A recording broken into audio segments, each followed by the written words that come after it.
দুই পা অচল, চলাফেরা করেন সীমাহীন কষ্টে, তবু কখনো কারো কাছে হাত পাতেননি। আত্মসম্মান, পরিশ্রম আর অদম্য ইচ্ছাশক্তিকে সঙ্গী করে জীবনযুদ্ধ চালিয়ে যাচ্ছেন মাদারীপুরের ডাসার উপজেলার বেদবাড়ি গ্রামের বাসিন্দা সৈয়দ কাঞ্চন হোসেন।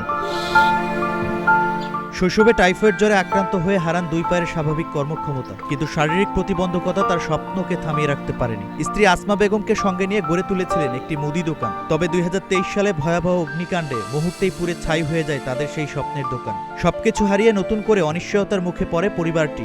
প্রতিবন্ধী কাঞ্চন শারীরিক প্রতিবন্ধী, সে টাইফয়েড জ্বরে তার আক্রান্ত হয়ে ছোটবেলায় তিনি পঙ্গুত্ব বরণ করেন এবং তিনি একটি দোকান করে ছোট্ট একটি দোকান করেন। এর আগে তার দোকানটি পুড়ে যায়, আগুনে পুড়ে যায় এবং তিনি ক্ষতির সম্মুখীন হয়।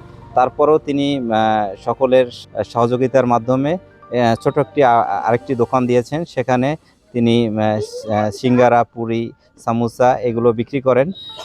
তিনি দিন আনেন দিন খায় এবং এই দোকানের উপরেই তিনি নির্ভরশীল। তবু হার মানেননি কাঞ্চন। জীবনের কঠিন বাস্তবতাকে মেনে নিয়ে আবারও ঘুরে দাঁড়ানোর চেষ্টা করেন। স্থানীয়দের সহযোগিতায় ডাসার সরকারি মহিলা কলেজের পাশে শুরু করেন একটি ছোট ভাজা পোড়ার দোকান। সেখানেই সিঙ্গারা, পুরি, পেঁয়াজু সহ বিভিন্ন মুখরোচক খাবার বিক্রি করেন তিনি। আর সেই আয় দিয়েই কোনো মতে চলছে দুই সন্তানের লেখাপড়া এবং পরিবারের নিত্যদিনের খরচ। আমি মানুষের কাছে হাত পাতি না, আমি নিজের কাজ নিজে করে খাইতে ভালোবাসি। আমি ছোটবেলায় টাইফয়েড জ্বরে আমার দুটি পাও নষ্ট হয়ে যায়। বুঝের পর থেকেই আমি নিজের কাজ নিজে করে খাই। আমার একটা দোকান ছিল আগে এই আমাদের এই ডাসারে, সেটা আগুন লেগে পুড়ে যায় প্রায় 2 বছর আগে।